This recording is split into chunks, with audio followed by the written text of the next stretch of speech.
Welcome to our channel. 100 ఏళ్ల తర్వాత నవపంచమ రాజయోగంతో ఈ రాశుల వారికి దశ తిరగబోతోంది. శని, శుక్రులు పంచాంగం ప్రకారం నవపంచమ రాజయోగం చేస్తూ ఉన్నాయి. దీని కారణంగా ఈ రాశుల వారికి ఆర్థిక లాభం, పురోగతి అవకాశాలు ఎక్కువగా ఉన్నాయి. ఆ రాశులేంటో తెలుసుకునే ప్రయత్నం చేద్దాం.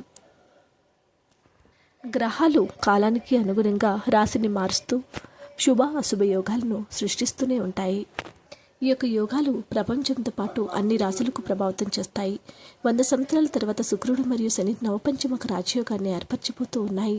నవపంచమ రాజయోగం ప్రభావం అన్ని రాశులపై కనిపిస్తుంది. కానీ ఈ సమయంలో సంపదను పొందగల 3 రాజచక్రాలు ఉన్నాయి. అదే సమయంలో వృత్తిలో పురోగతి యోగాలు ఉన్నాయి. అయితే ఆ రాశులేంటో తెలుసుకునే ప్రయత్నం చేద్దాం. తులారాశివారు, ఈ యొక్క సమయంలో మీకు గౌరవంతో పాటు కీర్తి ప్రతిష్టలు పెరుగుతాయి. ఈ యొక్క రాశివారు ప్రేమ వ్యవహారాల్లో విజయం సాధిస్తారు. మీరు ఊహించిన ఆర్థిక ప్రయత్నాలు కూడా పొందుతారు. రాధా అనుకున్నట్టు డబ్బు చేతికందుతుంది. ఉద్యోగాలు కూడా కార్యాలయంలో కొత్త బాధ్యతలు పొందుతారు. ఏ పని చేస్తే మీదే పనిచే అవుతుంది. మీ పని లేదా వ్యాపారం పెట్రోలు, ఖనిజ, చమురు, ఇనుము మొదలైన వాటికి సంబంధించి అయితే మీరు మంచి లాభాలను పొందవచ్చు.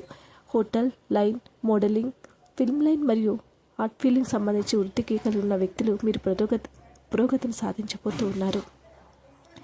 మకర రాశి వారి యొక్క కాలంలో మీరు ఊహించిన ఆర్థిక లాభాలను పొందుతారు. మీరు కెరీర్లో కూడా పురోగతి పొందుతారు. మీరు బెట్టింగ్, లాటరీ మరియు షేర్లలో లాభం పొందుతారు. అలాగే మీరు పనిలో విజయం పొందుతారు. మీ పనిలో కొత్త బాధ్యతలు పొందుతారు. కోరికలన్నీ నెరవేరుతాయి.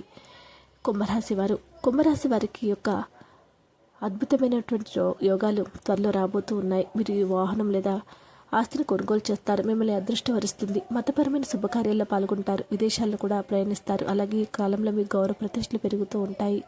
వీడియో నచ్చితే లైక్ చేయండి. మరిన్ని వీడియోస్ కోసం మా ఛానల్ సబ్స్క్రైబ్ చేసుకోండి.